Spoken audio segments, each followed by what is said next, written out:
Hi, everybody, and welcome back to the Writing Show Music for Battery Percussion Series. This is, I think, episode 6 or 7. I think it's 6. Yes, episode 6. Um, Today, we are continuing our series on the terrible concert band chart race. In the previous video, we got through the beginning up to right here, which I wanted to get through in the previous video, but that video was already over an hour long, and I just said, no, we're just going to write that off camera. So basically, this is at the end of a phrase. We got this nice little quarter note build thing coming up from, 7, 7, 5, 7, 1 in the scale degrees. And then we have a measure of loud and then a measure of, this decrescendo here bringing us to the next phrase that is mezzo forte in the rest of the band. So, there's no real rhyme or reason to what I did here. I just wrote something relatively simple. But anyway, so here or in this video, we're gonna go from this measure, which is measure 19. We're gonna go all the way to 35. Okay, so not too lofty of a goal like last time, which was 18 measures. This is only 16, so hopefully we'll knock this out in under an hour. I also won't go on too many rants at the beginning of this video, I promise. But yeah, so let's get started. So just like I did in the previous chart, the Celebration of Morning's Light, we're going to break this chart down into some distinct sections of full battery ensemble playing, which is like kind of what you see here, where everybody is playing. It's a very, very thick texture. It's very loud. It's very aggressive. All that wonderful stuff that we like in marching percussion stuff. Or marching progressive music. And then we're going to have soloistic sections where one or two of the voices are playing at a time. And it's a very thin texture.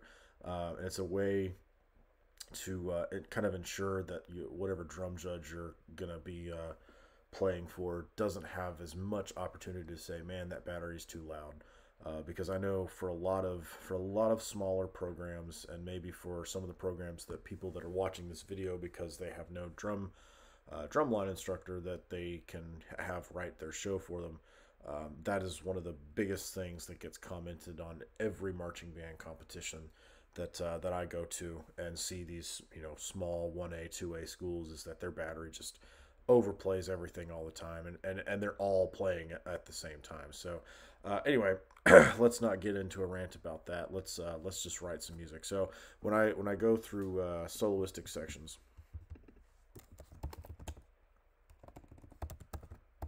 there we go. All right, I tend to try and follow a simple little formula, and it's basically do one or the other. The first one is start high and end low, or do the opposite. So that's the first time, or start on the high end of the pitch spectrum that the battery can have.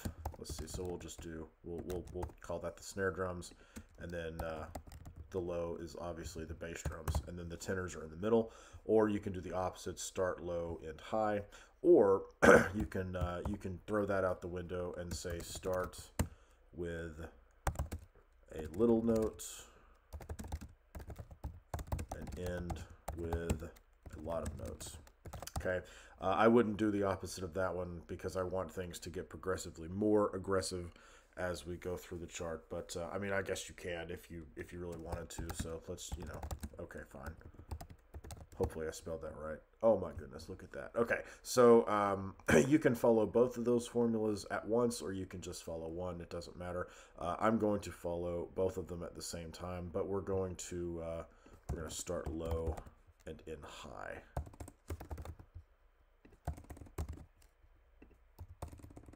Okay, so I think for this phrase of 16 measures, 12 of it is going to be soloistic writing. So that's 4 measures each for snare drum, tenors, and bass drums. We're going to start with the bass drums, do the tenors, and then the snare drums. And we're going to start with a little bit of notes, and then the tenor and the bass drums, and the tenors are going to pick up the amount of notes, and then the snare drums are going to play a few more notes.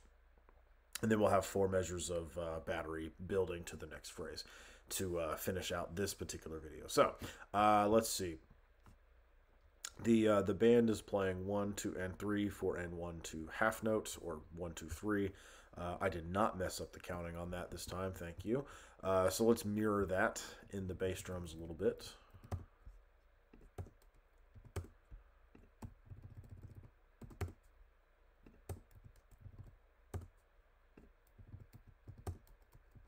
Okay, real quick dynamic adjustment. We are at fortissimo here.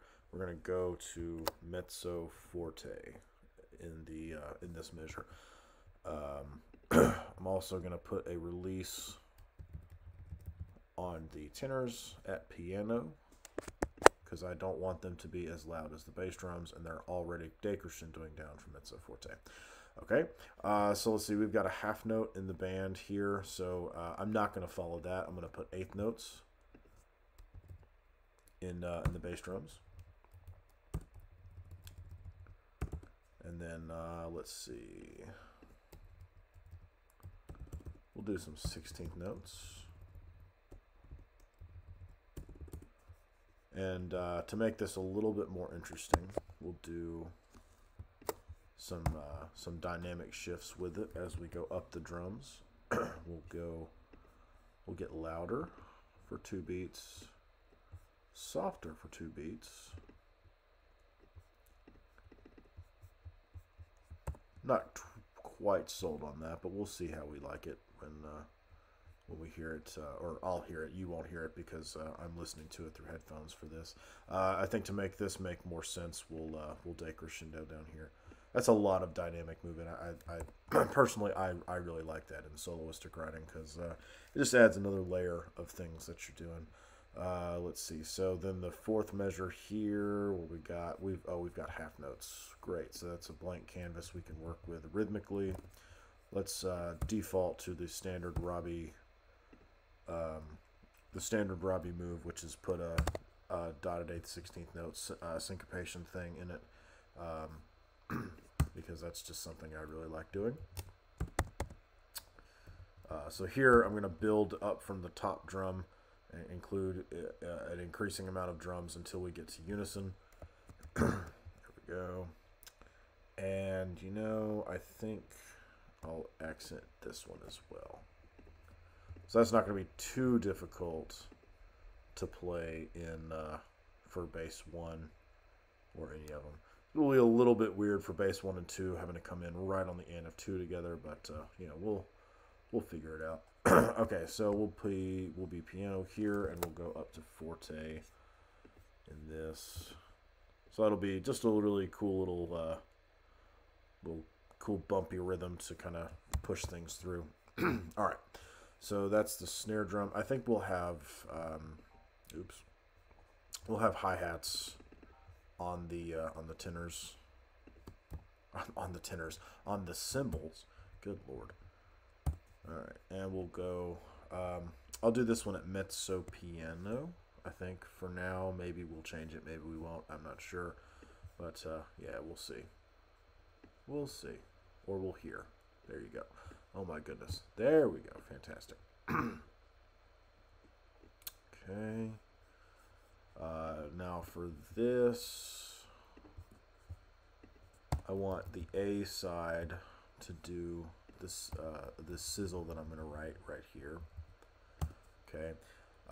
Now I could have done this if I really wanted to, and just had it all be one unison line, but I really tried to hit home the fact that if you're going to change techniques, you really want at least a quarter note to reset your playing position. So for here, line A on the top line will have a unison note on beat 2, and then rest for 2 beats, and then hit their sizzle.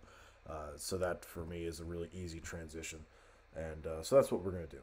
Anyway, yeah, so let's, you know what, we'll put an accent here, because we're coming out of this decrescendo. Maybe. I'm talking myself out of the accent. Yeah, we'll call an audible there. Okay, so no snare drum part in this first 4 measures, so that's good. Only one tenor note, and it's at piano. All right, so now for the tenor voices soloistic phrase. We're going to start on drum 3.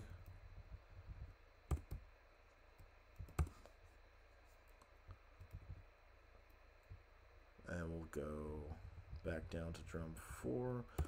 Remember, in this kind of thing, we're not trying to figure out ways to put crossovers into what we're doing, but we're not trying to avoid them either. So keep that in mind as you're writing for your tenor stuff. So we'll do this at mezzo forte as well. Yep, good. We're going to keep the same starting volume. Okay, and then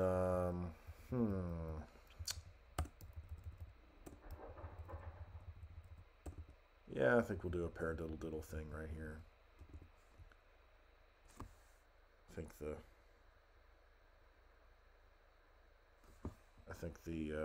that'll be fine. I'm being moved to do a paradiddle-diddle section. Then we'll do some triplet rolls.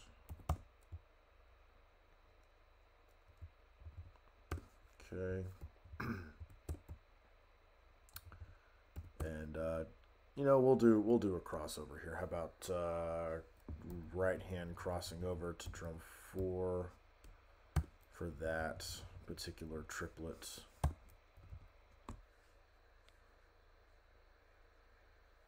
Well, hold on. That is a little quick to do that.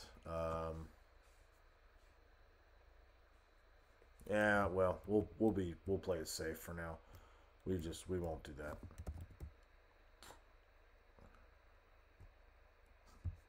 Okay.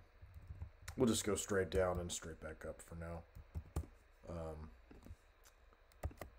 I don't want to get too big into like the whole pedagogical reasons for writing what drums on tenors and trying to navigate all that stuff, because that's more percussion pedagogy that I want to get into for a generalized video series. But anyway, maybe we'll do, let's see.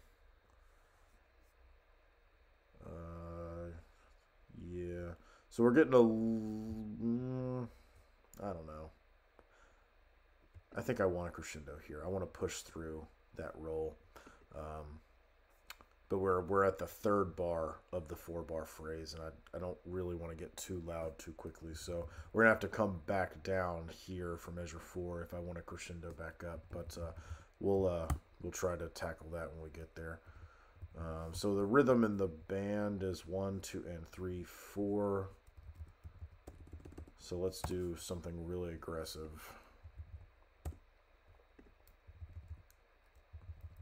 I tell you what, we'll do the crossover here, because that's a little slower than the triplet roll. Yeah, I think I like that better. That's a little bit safer of a crossover to do, so we'll take that. However, what we won't take is that drum 1 being right there. That needs to be a Spock as well. There we go. All right, so we're coming from mezzo forte, so we're going to stay at forte.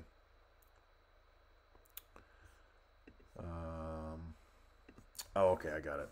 Yeah, so here's what we'll do. We'll do a release on this roll on beat 1, and then we'll do 2 and 3, and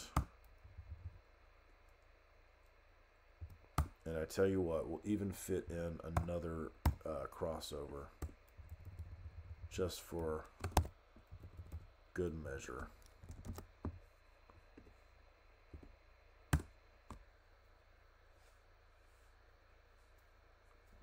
Let's see, just trying to figure out which drum I want it to be on.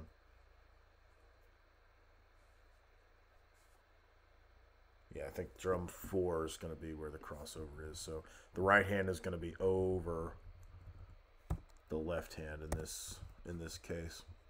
All right, and then we'll go back down to piano, and we'll go all the way up to mezzo forte, fortissimo. Yeah, so that'll be a good way to kind of punch the end of the phrase. Yeah, that'll be good. All right, so there's the tenor soloistic measure. I'm going to add a release on the bass drums just because it's a little weird having to end that on 4 and with no satisfying ending for the bass drummers. That's one thing I don't like about kind of stock arrangers, is that sometimes they just forget to add that all together, and it's like we got this really cool one and 4 and, but then there's no end to it, and it just kind of ends out of nowhere. Anyway, that's a personal pet peeve of mine, that sometimes, and you know, it's not really their fault. I mean, they're trying to save ink. You know, this whole rest takes up less ink than this quarter note or half rest, quarter rest, and then a half rest. But you know, I digress. We're not going to get too mad at publishers today, because we're already 16 minutes of raw footage in, and I would really like to be done with this part with under an hour. So let's see, no bass drum here. We're gonna keep playing stuff in the cymbals though, but we're gonna get a little bit more involved. But anyway, we're gonna do some sizz sucks into hi-hat chokes on beats 2 and 3. We're still at mezzo piano here. That's fine. Yeah, okay, very good. Let's see. And then let's do something kind of cool in the hi-hat part. We're going to put a little bit of syncopation in there. We'll do 1, 2, and 4. Let's split it up between... There we go.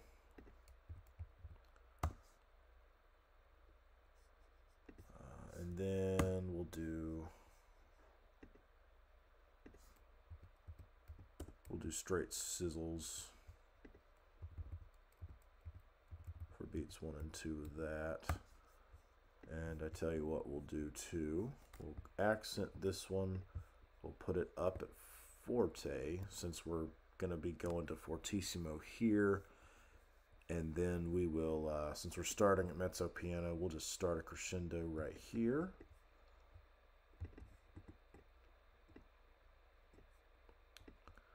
Okay, I don't think I want that sizzle to have no definite ending right there, so I'll change it back to a hi-hat note. Okay, very good. Yes, all right, cool. So now snare drum, we're going to put them as coming in on beat 3 of the 4th measure of the tenor phrase. We're going to have them sneak up from piano. And so here's another small rant I'm going to go on. A lot of times when people get into that advanced writing where they're telling the snare drummers when to go to the edge and go to the center and get back to the center, they'll start to do everything at piano at the edge of the drum. And I'm gonna make fun of myself here, because I thought about doing that and I went, no, I'm gonna rant about it instead. So yeah, the whole cheat code behind the going to the edge of the drum gets you the softer sound without much effort thing. That absolutely works, but the drum also sounds good at piano in the center of the drum. So you know, this is more of a here we go. This is more of a timbre change that kind of emphasizes a crescendo, but it is not necessary for the crescendo to take place. Okay, remember, crescendos take place with first and foremost from the velocity changing and the stick height changing. All right, don't just go to the edge of the drum and think that you don't have to worry about your stick heights or your velocity and your stroke. All right, it's not how the world works. All right, that's all I'm going to say about it. So we're going to stay at the center of the drum there. Okay, so let's see. These 8 measures are good. Let's keep on with the snare drum solo. We'll do...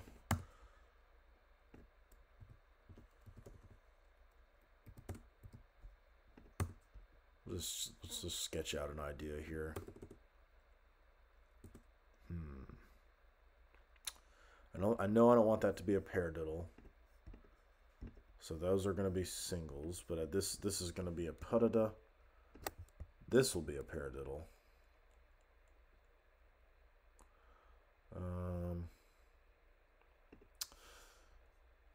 You know, it's a little controversial for intermediate battery, but let's do something.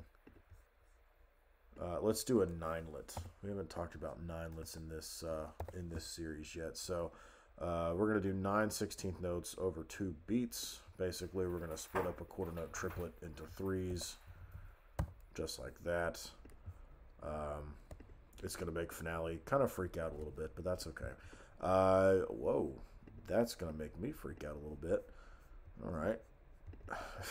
What in the world happened there?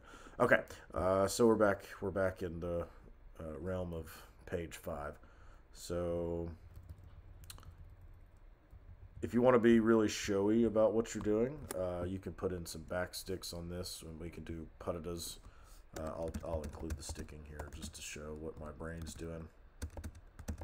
Okay, you could do that, or you can do what's called a Shirley Murphy, which I promise isn't a made-up name. It's the name of a hybrid rudiment. It's basically a patada and 2 triple stroke rolls. There we go. Without an accent, though. This is it's a 1 accent at the beginning type of thing. Let's see.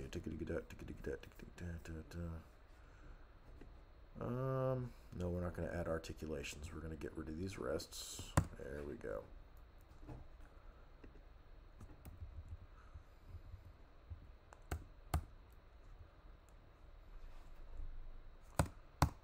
Okay, so let's get out of that 9-lit safely with a quarter note on beat 3. Then we will do some more offset or offbeat triplets that just happen to go across the bar, because if you remember back from the previous part, that was one of the things that I wanted to talk about doing. All right, so we've now fulfilled that particular prophecy. So yeah, we'll keep this as a Shirley Murphy. That's fine. Anyway, so crossbar phrasing is basically, and we kind of did it with the tenor stuff here too, where we've got this paradiddle that turns into a paradiddle diddle once it's played across the bar. That's basically all we're talking about here. But a lot of times with beginner and beginner plus players, we tend to think of things as individual small units of music, and so we're trying to get out of that to be able to build larger phrases. So for me, the first kind of step to doing that is writing these little things that start at the end of a bar but continue into the next bar. So anyway, I'm getting into the pedagogical side of drumline teaching now, and I don't want to go there for very long. So we're going to do some more offset triplets, across the bar phrasing, all of that wonderful garbage. There we go.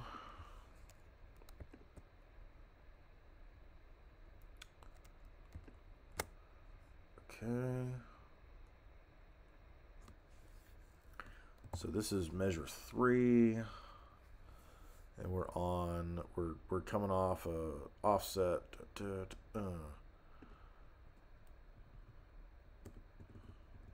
So let's just map out 8/16 notes here. Maybe we'll do a paradiddle and then a paradiddle with an offset accent. Okay. Matter of fact, let me just write all this. Oops.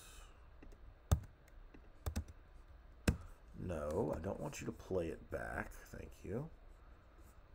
It's one of Finale's bugs, is that the space bar tells Finale, hey, whatever you're doing, stop it and play back. Which is very annoying when you're really quickly writing lyrics and you push the space bar to get to the next note. But let's see. So we got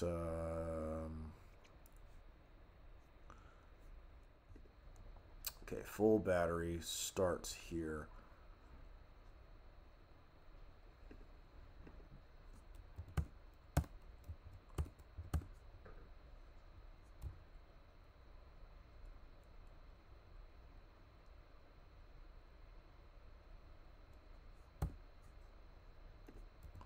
Let's do some really weird stuff.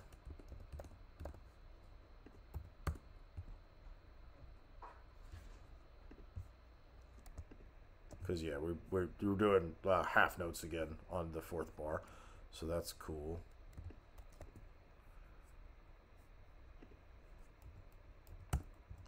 We're gonna take a risk with that. This is really syncopated stuff. But you know what? Let me. I'll listen to this real quick.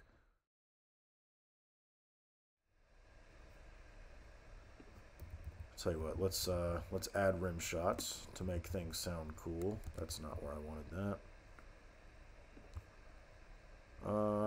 Okay, I'll tell you what. Let's do hertzes, whatever pronunciation you prefer.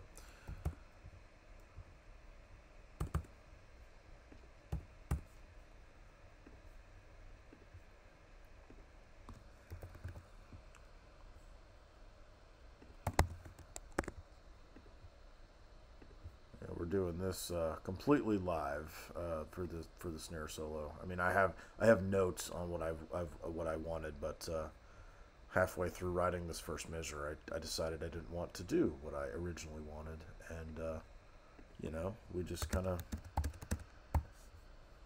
we made it happen on the fly.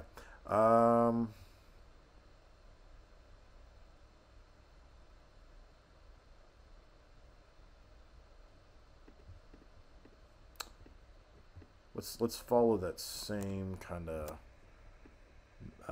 form as the 1, 2, and a 3 and a 4, but this is a little bit more rhythmically interesting.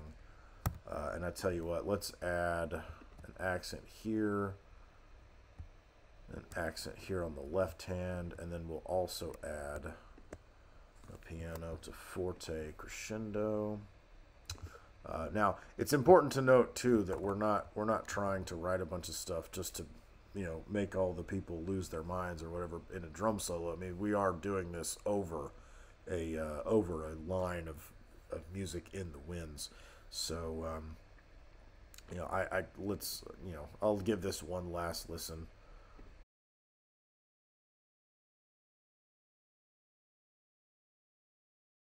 Okay, yeah, I like that a little better, but oh, good lord, I don't like the accents here though. So we'll just keep the accents out of that. Okay, sweet. So no release on the tenors, and I think what we'll do in the cymbals, I'm gonna go completely in the other direction from my notes, or the plan of attack for this part of the chart. We're gonna do quarter notes. Oops. But you know what? We're going to come up to mezzo forte because we're now, I mean, we're getting to the full battery section. So, I mean, also too, I mean, I don't think there's any world that we live in where a cymbal player is going to compete with a snare drummer, even if they are playing the same volume. I know dynamics aren't relative in a vacuum and everything, but you know, it's just. I think I made a mention of the real world, quote unquote, in the last episode. That's another thing in the real world. A cymbal player's mezzo forte and a snare drummer's mezzo forte. Realistically, the snare drummer's still going to be louder. So, anyway, let's see. No crescendo in that measure, but we will put accents just because those notes are accented. So we'll do that.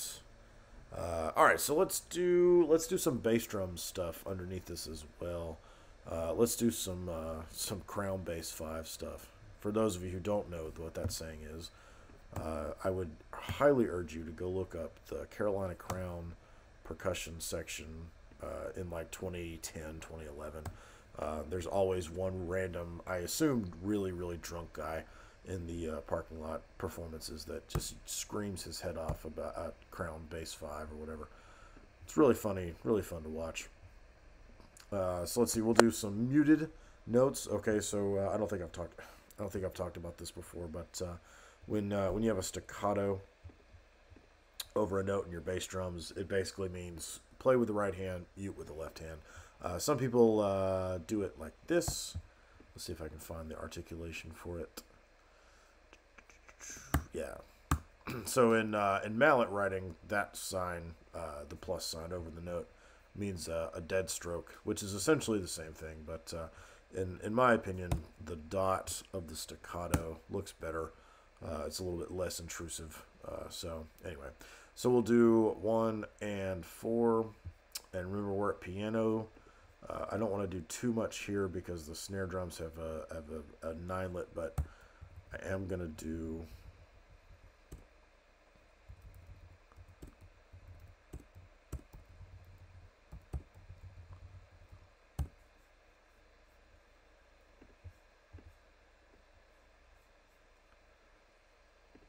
I might hate the way that sounds, but we'll see. Let's find out.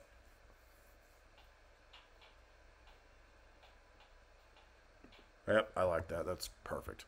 Okay. But really important though here, if this line is anything above piano, it doesn't work. So you're gonna have to make sure you keep that down, because the focus is on this 9-lit in the snare, and then the offset tap 5s with accents on them. But yeah, so let's see. We're gonna not mirror, but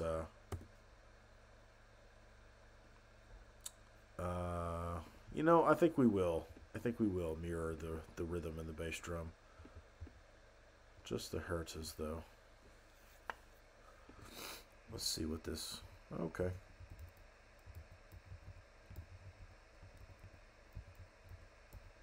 Oh my goodness. Find the correct note. There we go. There we go. All right. And we'll also crescendo to forte here. Not fortissimo, thank you very much. Okay, my computer is starting to chug along a little bit, so we're going to save before we lose all the progress that we've made. No tenors in this section. This is strictly for the bass drum, snares, and cymbals. So maybe we'll start this phrase with something cool in the tenors here. All right, so I'm going to get rid of my full battery reminder. So we've got 1, 2, and 3, 4, and 1, 2, 3 again. Yeah, let's do something cool on the Spock in the tenors. Nope. I want a crush buzz.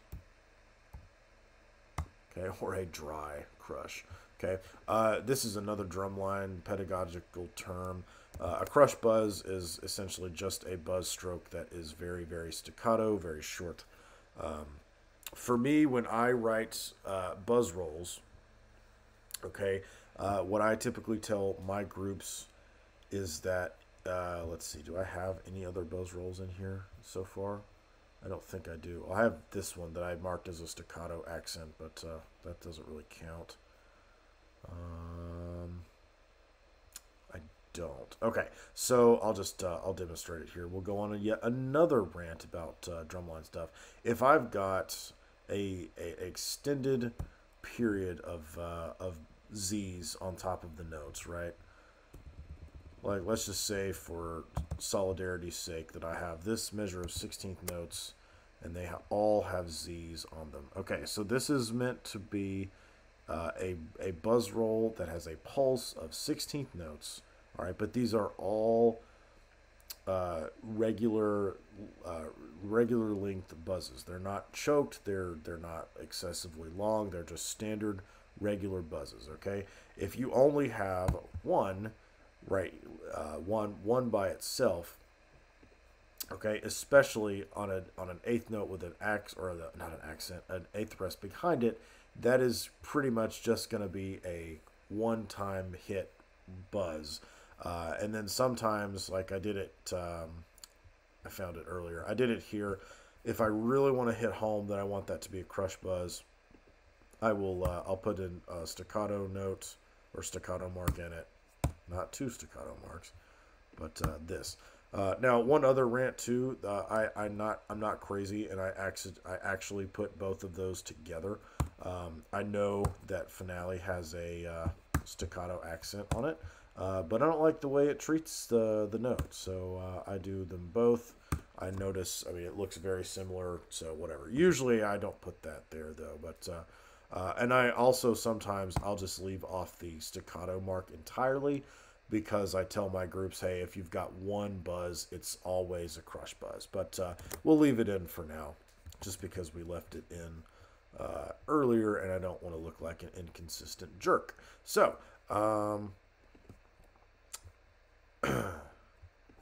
excuse me. Thank you.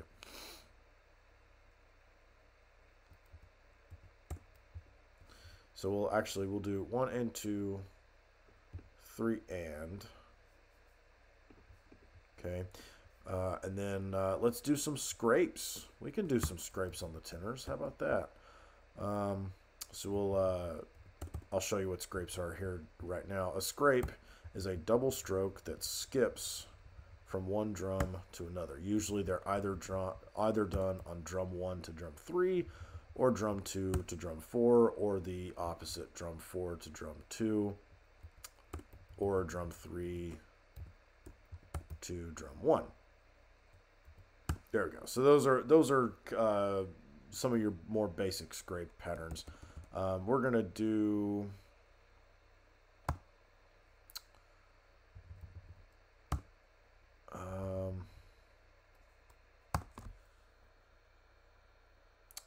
tell you what, let's do both going from drum 1 to drum 3. And I'll kind of show you where my head's at with the sticking here in a second. We're going to stay on drum 3 for the right hand.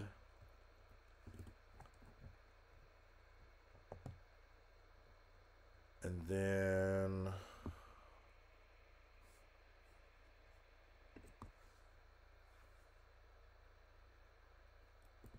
yeah, we'll just we'll get out of it right there and just do 3 and 4 E and I don't know if I like that though. I'll tell you what. All right, let's change it. So we'll do 1 to 3, 2 to 4,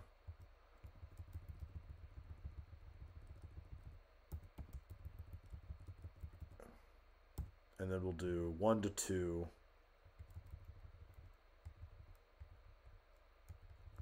and then we'll just come straight down the drums.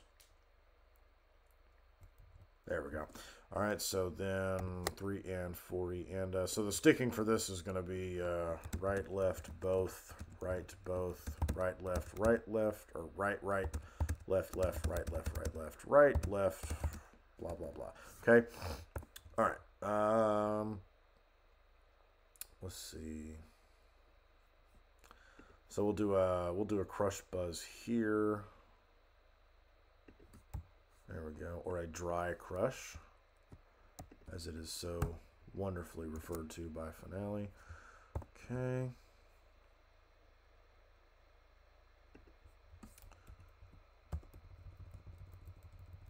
And then we'll do just some rim stuff real quick. I think I like that.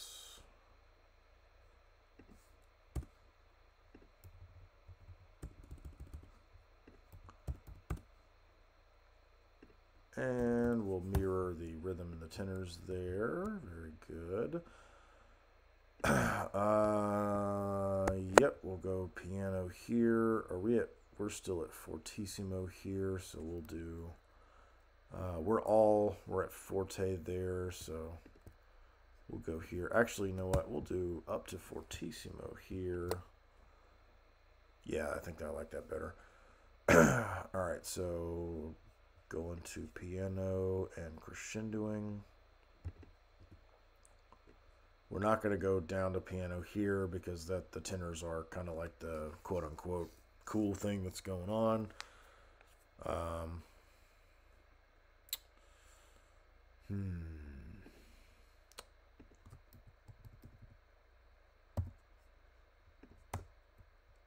So now what we'll do is we'll take this rhythm and give it to all of the basses. And we'll do the muted. This one we will accent. Oh my gosh, why does it keep doing that? It's really getting annoying. If anybody knows what I'm doing, please tell me, because good Lord. Okay, so yeah, we'll stay at fortissimo here. Then we'll go to forte here. And we'll keep doing that. But this now will come up to forte in the cymbals. Very good. I'm not going to write a crescendo here. All right, like some people would normally do. And you know, you wouldn't be a complete moron for doing it. However, you can't really crescendo from mezzo forte to forte, in my opinion. Admittedly, I can be a little close-minded. That's fine. But we're already accenting the notes, and we're already at mezzo forte, going up one dynamic level. I'm not entirely convinced that you can give me a crescendo, or at least an effective crescendo there. So we're gonna keep that away.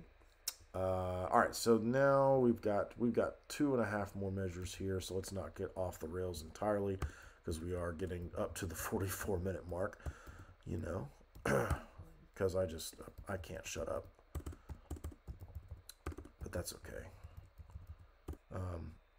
All right, so let's see. We're doing a crescendo. Let's do the sizzle thing again. Do we have them here? Where are they? That's crashes. More crashes. I know I have them somewhere. There they are. I need to go all the way back to page 1. That's fantastic. Okay, so we're going piano. Boom. So let's see. Yeah, I think I will do a decrescendo here, just because you can get from forte to piano relatively nicely with 4 notes, versus going one dynamic level in 2. So I think that's fine. So let's see. We're forte. Boom. I'm going to go from the edge to the center here to make this a little bit more impactful. Where is it? There it is. Oh yeah, to remember this one? Yeah, this is going to suck. Okay, focus. Let's see, edge to center, very good. And then 1, 2, 4, 1, 2, 3, and 4, and very good. Okay, so let's do a triplet roll on beat 2.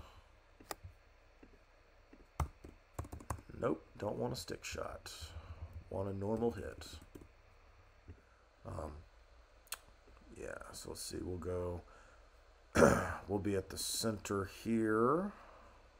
There we go. I'm not going to go to the edge here because it's such a short crescendo. I don't think it's necessary. All right, so we can copy the earlier triplets from here. That's fine.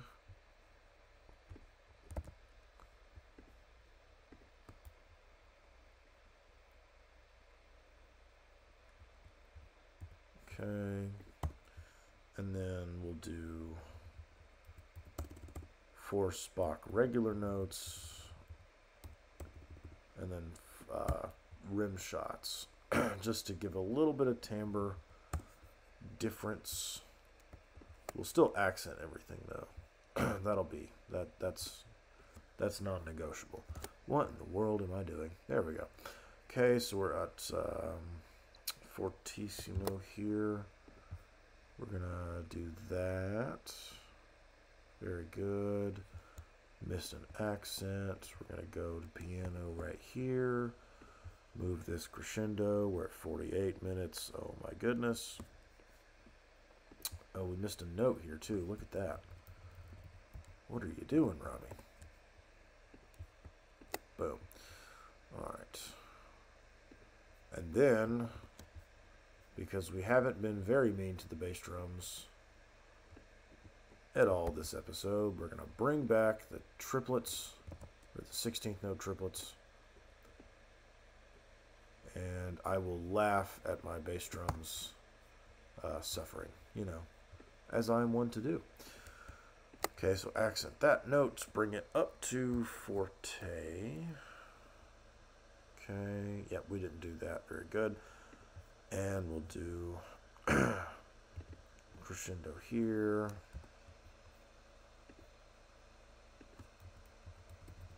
There we go. And then we'll do 1 and 2 E and 3 and 4 and we will accent everything in this measure.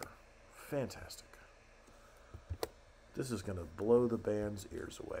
Okay, so let's see. We're going to do a crash. We'll do a whole note crash. If I can find it. There we go. And then 4 crashes. 1 and 3 with side A, 2 and 4 with side B. And we will accent and add the necessary dynamics. Fortissimo right there, forte right there. Okay, I think we're good here. Yeah, all right, so we're quickly approaching minute 50.